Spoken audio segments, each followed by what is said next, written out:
Hello everyone, welcome to our English lessons on television today. My name is Phạm Dung. I'm from Nguyễn Tri Phương Lower Secondary School. Before we start our lessons, may I introduce to you Anne, a student. Now, let's watch a video clip and order Anne's activities in a day.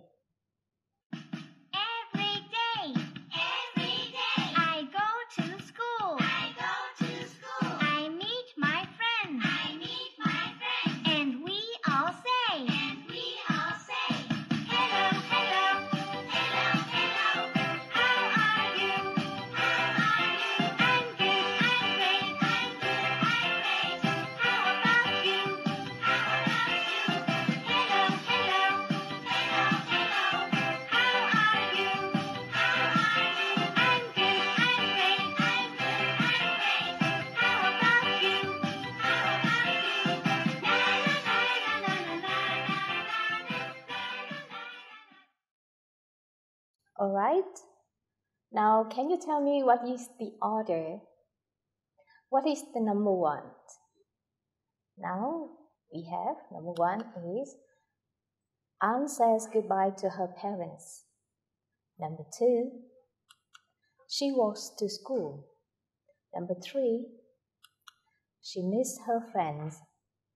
Number four, she learns at school. And what is the last one? She comes back home, or she comes back to her house. So as a student, do you have the same routine? I think the answer is yes.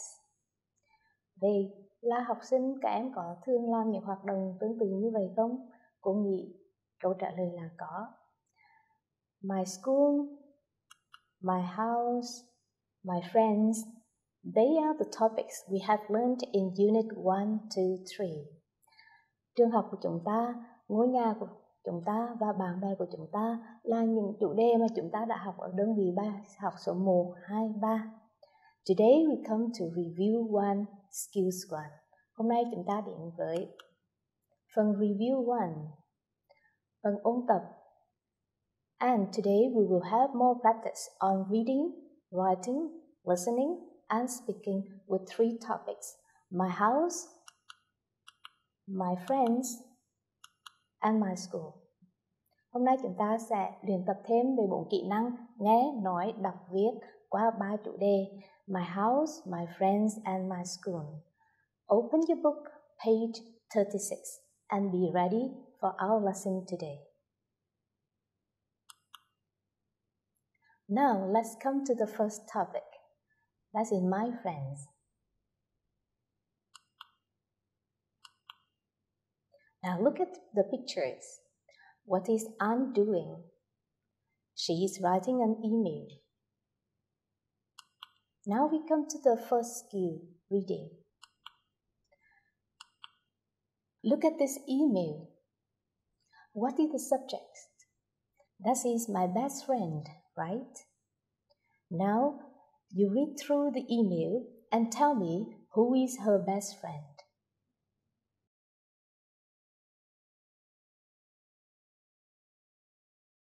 Alright? Do you have the answers? So, her best friend is her grandmother. Now, let's do task number 1. Choose A, B, or C for each blank in the email below. Now, how many gaps are there? We have 5 gaps. Alright?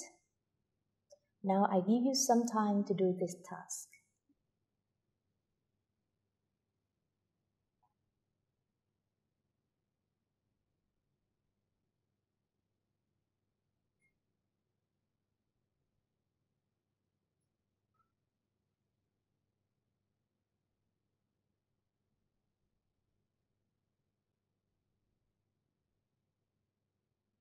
Okay? Do you have your answers? Now, let's check. Now, For number 1, you should pay attention to the words before and after the gaps to choose the right word. Đối với bài tập dạng này, chúng ta nên chú ý đến những từ đứng đằng trước hoặc đằng sau chỗ trống để chúng ta có thể tìm được đáp án đúng nhất. Now, number 1, she and with. Như vậy ở đây she là chủ ngữ, vậy thì she phải đi với một động từ như thế nào và có thể phù hợp với giới từ with ở đằng sau. Như vậy chúng ta sẽ chọn lives. She lives with our family. So my grandma is my best friend. She is 68 years old. She lives with our family. Bà ngoại hoặc bà nội của tôi là người bạn tốt nhất của tôi. Bà ấy 68 tuổi và bà ấy ở cùng với gia đình chúng tôi. Now, gaps number 2. Look at the phrase a secondary school. So for gaps number 2, which preposition do you choose? Như vậy đây các em phải chọn một giới từ để phù hợp với từ school. So the answer is at. She was a math teacher at a secondary school. Bà là một giáo viên toán ở trường cấp 2. Now number 3. She likes up early and watering flowers in our gardens. Như vậy các em chú ý này. Sau động từ like chúng ta phải dùng một động từ thêm in. Và động từ này lại đi với giới từ up ở phía sau. So what is the answers? We have she likes getting up early and watering the flowers in our garden. Bà thích dậy sớm và tưới hoa trong vườn của chúng tôi. Now, gaps number 4. She usually helps with my homework. Look at the verbs helps. Như vậy sau động từ helps ở đây chúng ta cần một tân ngữ. So which one? So we choose me. Như vậy me là đại từ tân ngữ, như vậy chúng ta sẽ chọn me để đứng sau động từ helps. She usually helps me with my homework. Bà thường giúp tôi với bài tập về nhà. In the evening, she tells me interesting stories. Vào buổi tối, bà thường kể cho tôi những câu chuyện thú vị. Now, gaps number 5. She also listens me when I'm sad. Now look at the verb listens. Which prepositions go with listens? Như vậy giới từ nào đi với listens? Chúng ta có listen to. Alright, so we choose the word to be. Bà cũng thường lắng nghe tôi khi tôi buồn. I love my grandma very much. Tôi rất yêu bà của mình. What about you? Who's your best friend? Còn bạn như thế nào? Người bạn tốt nhất của bạn là ai? So we've just finished task number 1. Now, write down the answer. So number 1, we have A. Number 2, the answer is C. Number 3, the answer is C. Number 4, B. And number 5, 2. Now write down the answers in your notebook.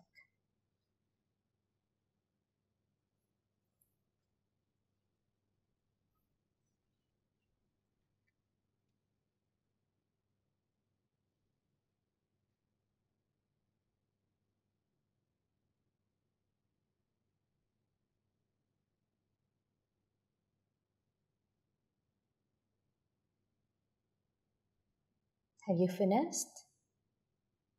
Now, we have just read what Anne writes about her grandmother, a member of her family.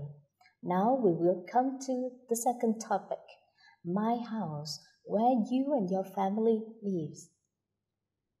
Chúng ta vừa đọc những gì An viết về người bà của mình. Bây giờ chúng ta hãy đến với chủ đề tiếp theo, đó là ngôi nhà của em, nơi em và cùng với các thành viên trong gia đình của em cùng sinh sống.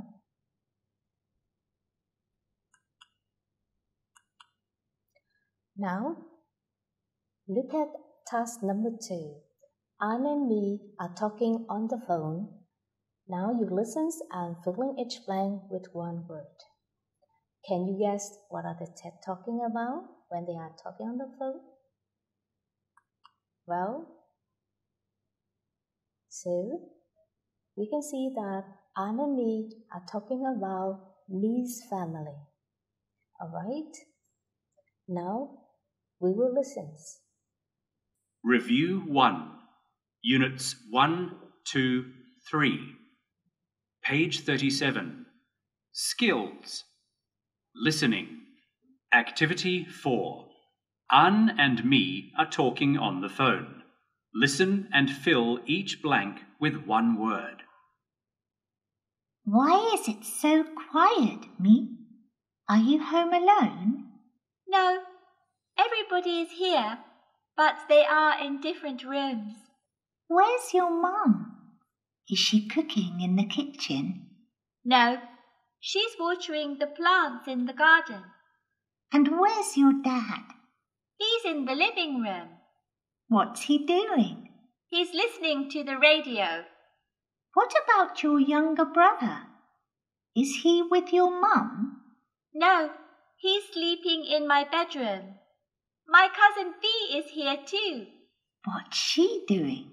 She's watching TV. Alright. Now, listen once more time. Review 1, Units 1, 2, 3. Page 37. Skills. Listening. Activity 4. Anne and me are talking on the phone. Listen and fill each blank with one word. Why is it so quiet, me? Are you home alone? No, everybody is here, but they are in different rooms. Where's your mum? Is she cooking in the kitchen? No, she's watering the plants in the garden. And where's your dad? He's in the living room. What's he doing? He's listening to the radio. What about your younger brother? Is he with your mum? No, he's sleeping in my bedroom. My cousin Bee is here too. What's she doing? She's watching TV. Now, do you have your own answers? Let's check together. Now, what is the answer for number 1? Everybody is at home, right? Number 2, Miss Mother is watering the plants in the garden. Number 3, can you tell me your answers? Where is Miss Father? Miss Father is in the living room. Number 4, her younger brother is sleeping in her bedroom. And number 5, V is watching TV. Do you have the same answers? If yes, well done. So how many family members in Mi's family? Can you remember? Can you tell me? They are Mi's parents, her brother, and V, her cousins. How about you? How many members in your family? Now, let's write an email to tell your friend about a family member. We move on to task number 3. Write an email of about 50 words to your friend. Tell him or her about a family member. Use the questions as cues. So, what is the subject of your email? Here's my family member, right? And in the email, how many parts are there? We had 3 main parts. Như vậy, chủ đề của bức thư điện tử hôm nay mà chúng ta viết đó chính là về một thành viên gia đình của chúng ta. Trong phần bức thư này, chúng ta có những phần chính nào mà chúng ta đã học từ hôm trước? Chúng ta có 3 phần chính, đó là phần mở đầu opening, In the opening, we're giving thanks and purpose of writing. Ở phần mở đầu, chúng ta đưa ra lời cảm ơn và mục đích của việc viết. Ví dụ như chúng ta nói là thanks for your email. Now I tell you about my, alright? What is the second part? The second part is the body. So, in the body, you describe a family member. Ở phần thân bài, chúng ta sẽ miêu tả một thành viên của gia đình chúng ta. And the last one, the closing. Và phần cuối cùng là phần kết. So, in the closing, you ask your friends to write back and say goodbye. For example, you say, write to me soon and tell me about a member in your family. Với chủ đề là My Family Member, các em sẽ viết gì để miêu tả thành viên trong gia đình? Cô cho các em 4 câu hỏi để gợi ý. Number 1, who is the persons? Number 2, how old is he or she? Number 3, what does he or she look like? Number 4, what is he or she like? Now the first one, who is the persons? Vì câu hỏi là em chọn một thành viên trong gia đình, đó là ai nào? You can say it's my father, my mother, or my brother. Number 2,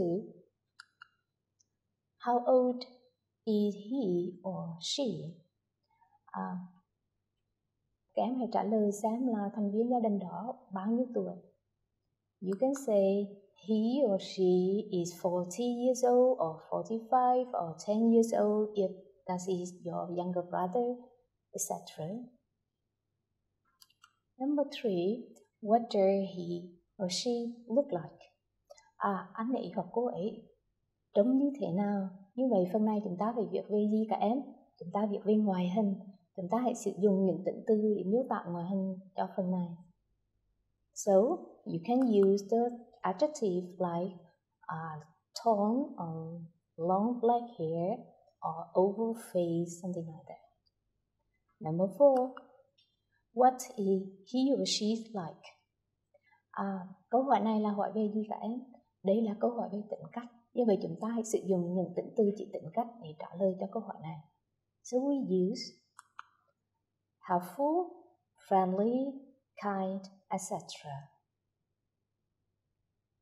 Now, can you write your email? I give you some time to complete the email.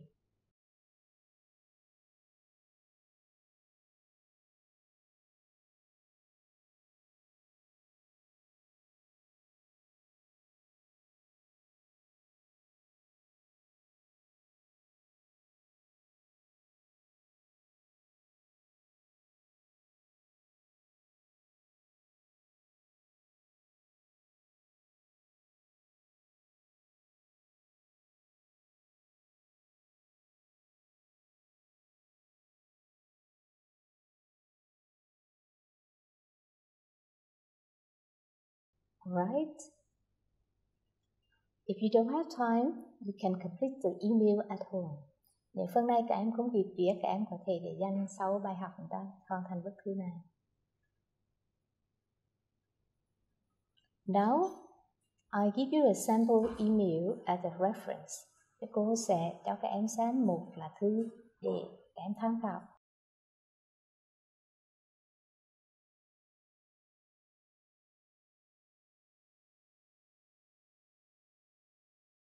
Alright. Now, look at these pictures. Where does Anne meet her friends? She often meets her friends at school. School is the place where you learn new things, make new friends, and have fun with your friends. Now, let's come to the reading skill again. Let's read a short paragraph about school. Như vậy, những người bạn này đang ở đâu? Họ đang ở trường học. Trường học là nơi các em học nhiều điều mới, kết bạn, có nhiều niềm vui với bạn bè. Và bây giờ chúng ta hãy tiếp tục rèn luyện kỹ năng đọc hiểu thông qua bài đọc sau. Now, move on to task number 4. Read the text and answer the questions. Như vậy đối với bài đọc hiểu ở dạng như thế này, chúng ta phải làm gì trước các em? Chúng ta hãy đọc câu hỏi trước. Và làm gì nữa nào? Chúng ta hãy gạch chân những từ khóa, tức là những keywords, để chúng ta có thể dễ tìm câu trả lời hơn. Now, questions number 1. What are the keywords? We have where. Number 2, what, right? And what are the students like? Những học sinh như thế nào? Number 3, what are the teachers like? So we have what, like, and teachers. Giáo viên thì như thế nào? Number 4, how many what? How many clubs? Có bao nhiêu câu lạc bộ ở trường? And number 5, and why? Why does the writer love the school? So now it's time for you to read the text. My new school is in a quiet place not far from the city centre. It has 3 buildings and a large yard. This year there are 26 classes with more than 1,000 students at my school. Most students are hard-working and kind. The school has about 40 teachers. They are all helpful and friendly. My school has different clubs: dance, English, arts, football, and basketball. I like English, so I am in the English club. I love my school because it is a good school. All right. Now, let's answer the questions. Number 1. Where is the writer's new school? Trường học mới của tác giả nằm ở đâu? So, we have, my new school is in a quiet place not far from the city center. Trường học mới của tôi ở một nơi yên tĩnh, không xa trung tâm thành phố. So, we have the answers. It is in a quiet place not far from the city center. Number 2. What are the students like? So, we have most students are hardworking and kind. Hầu hết các học sinh là chăm chỉ và tốt bụng. So, the answer is, they are hardworking and kind. Number 3. What are the teachers like? Giáo viên thì như thế nào? So, we have, they are all helpful and friendly. So, this is also our answers. Họ rất là thân thiện và hay giúp đỡ. Number 4. How many clubs are there in the school? Can you find the answers? Yes, it is. So the answer is, there are 5 clubs. And number 5. Why does the writer love the school? So we have, that is the last sentence, right? The answer is, because it's a good school.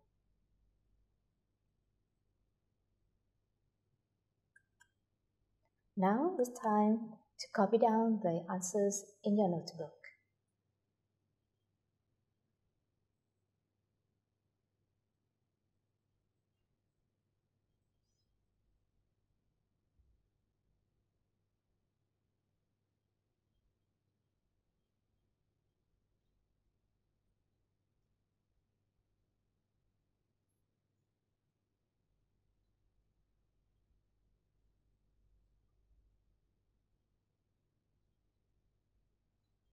Have you finished? Now, let's come to speaking skills, activity number 5. We have just a paragraph. The writer says he or she loves his or her school. How about you and your friends? Do you love your school? What do you like or dislike about your school? Let's interview your friends. Chúng ta vừa đọc một đoạn văn, trong đó tác giả nói rằng anh ấy hoặc cô ấy rất yêu mến ngôi trường của mình Vậy thì các em thì sao? Các em và bạn của các em có yêu mến ngôi trường của mình hay không? Và các em thích hay không thích điều gì về ngôi trường của mình? Bây giờ chúng ta hãy sang hoạt động số 5. Các em hãy phỏng vấn 2 trong số các bạn cùng lớp của mình về những gì họ thích hoặc không thích về ngôi trường của các em. Và sau đó chúng ta hãy tường thuật lại câu trả lời của họ. Okay. Look at this table. Interview your classmate. You take notes in this table, and then you will report their answers. Như vậy bạn đây là để giúp các em ghi chú lại câu trả lời của bạn các em, và sau đó các em có thể dùng những ghi chú này để tường thuật lại hoặc là báo cáo lại câu trả lời của các bạn. Vậy chúng ta dùng câu hỏi gì để hỏi ai đó thích hay không thích về trường của họ? Chúng ta có thể sử dụng những câu hỏi gợi ý như sau. What do you like or dislike about your school? Và bạn của các em có thể trả lời là I love or I like or I dislike something. And you ask why. And your classmate can answer because. Okay? Now here is an example. Me interviewed Anne about her school. Listen. What do you like about your school, Anne? Love my teachers the most. Why? Because they are friendly and kind. Alright. So, you can take notes in the table like that. Teachers, friendly and kind. And how do you report? After interviewing your classmate, you report their answers like this. Như vậy sau khi phỏng vấn bạn của mình, chúng ta có thể báo cáo lại hoặc tường thuật lại câu trả lời của bạn như sau. My classmate's name is Anne. She likes the teachers in her school because they are friendly and kind. Now the homework for you. Do the exercises in the workbook and prepare Unit 4, Getting Started. That's the end of our lesson today.